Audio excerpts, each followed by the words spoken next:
They say curses never die, but neither does forgiveness. In our village, the palm trees hold secrets of life and death, secrets that we unearthed the day the skies turned silent, and the ground beneath us whispered of a mother's agony. I remember the day the troubles began. I was only a boy, running barefoot through the dusty paths of Umanechi village. The air was thick with laughter and the smell of freshly harvested palm oil. Life was as vibrant as the red sap dripping from the palm fruits, until the harvest that changed everything. Chijioke, the son of Mama Ifeoma, had climbed the tallest palm tree in the village, defying the elders' warning. There was an injunction: no one was to harvest until the gods were appeased. It was the season of rest, when the spirits of the land slept and demanded peace. But Chijioke was reckless. He laughed at the warnings, calling them old wives' tales. He came down with a bountiful harvest, and the whole village rejoiced. Little did we know the gods were watching. Days later, strange things started happening. Palm fruits began falling before ripening, and the trees that once stood proud started to wither. Mothers complained that their soups made with palm oil turned sour overnight. I saw it with my own eyes. My mother's stew, rich and fragrant at dusk, smelled like death by dawn. The elders gathered under the ancient baobab tree to consult the oracle.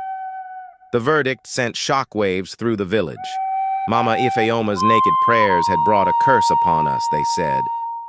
Mama Ifeoma had been found sitting stark naked at the village square, her lips moving in eerie mutterings. She was praying, they said, pleading with the gods after learning of her son's defiance. But instead of appeasing them, her actions had angered them further. The elders decreed she must leave the village. I was there the day she left. She walked away slowly, her head held high despite the jeers and curses hurled at her. We thought it was over. But then came the news from her hometown. Palm trees were falling, retarding, and failing to bear fruits, just as in our village. Soups spoiled in their pots. The curse had followed her. The two villages convened an emergency meeting. The only solution, according to the seer, was for Mama Ifeoma to perform a cleansing ritual. She would have to go naked again, mutter her prayers, and eat soup made with palm fruits in front of everyone. Only then would the gods be appeased. The day of the ritual was a market day, and the entire village gathered. The square was silent, save for the occasional clink of pots and the rustling of leaves. Mama Ifeoma walked into the center, her steps slow and deliberate. She carried the weight of two villages on her shoulders, and her eyes spoke of a mix of shame and resolve. As she reached the center, she stood tall before the crowd. The silence was deafening, every eye locked on her. Then, with deliberate grace, she stripped herself of her wrapper, letting it fall to the ground. Gasps rippled through the crowd, but Mama Ifeoma did not flinch.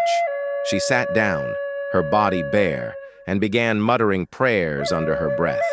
The gongs sounded, signaling the time to eat. A steaming bowl of soup was placed before her, made with the very palm fruits that had cursed the land. Slowly, she dipped her hand into the bowl and ate. When she finished, the crowd erupted in cheers. Women ran to embrace her, tears streaming down their faces. Even the elders bowed their heads, acknowledging her courage. The land was cleansed, but the gods were not done. That night, Chijioke fell ill. By morning, he was gone.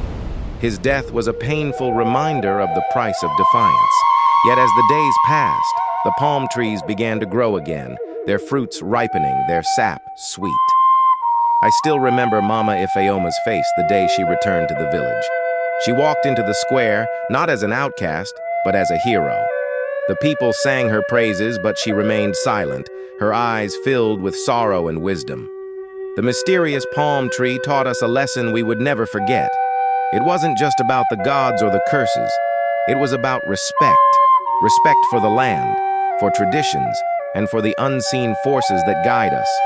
And so, To this day, when the gongs sound in Umanechi, we gather under the palm trees, remembering the woman who saved us all, and the son who paid the ultimate price.